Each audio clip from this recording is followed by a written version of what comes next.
A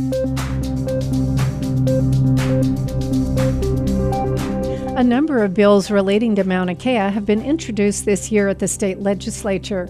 Some of them propose to make sweeping changes to the way the mountain is managed.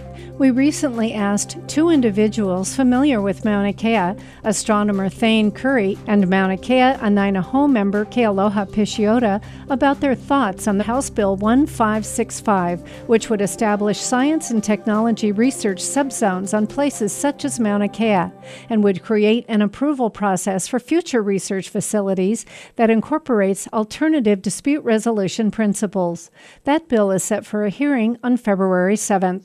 House Bill 1565. That's dangerous not only to Mauna Kea and Haleakala and other conservation districts, it's dangerous across the archipelago. And what a lot of people don't understand is the reason why Hawaii is so protected is that much of our land in Hawaii is actually in conservation. So this is a really full court press attack on the land and the right of our protection of the land, and also an attempt to try to overturn all of our work and court wins. This is a bill to undermine the Supreme Court of Hawaii and the people.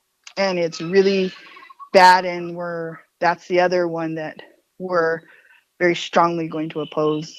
And it was scheduled by Miss Cindy Evans. And, before it was around, but no one would schedule it. So we're very disappointed that she scheduled it.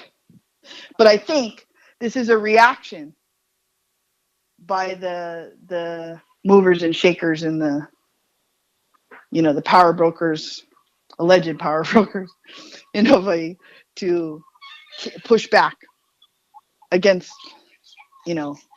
it's really quite bad. It needs to be killed. Yeah, the subzone bill. Yeah.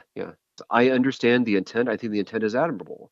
It is realizing that the permitting process for a telescope is clunky. It's convoluted. It gets trapped in the case of the slows with the legal process at a variety of standpoints. And I agree with that sort of general perspective. Well, yeah, and again, the intent I think is admirable, and I think we have to focus less on, I think it's good to take a step back and focus less on the particular bills and focus on what kind of outcome would be good for the community. The right outcome for the community is that you have a process, whether it be for whether it would have been for TMT. TMT is already through this process for a lot of this process now, but hypothetically for a telescope or a renewal of some kind, you want a process that is fair, and you want a process that is timely. And it's clear we don't have that right now.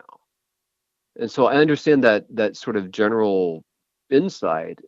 It's just the devil is in the details of actually crafting a bill that achieves those goals, as opposed to making things worse or creating new problems.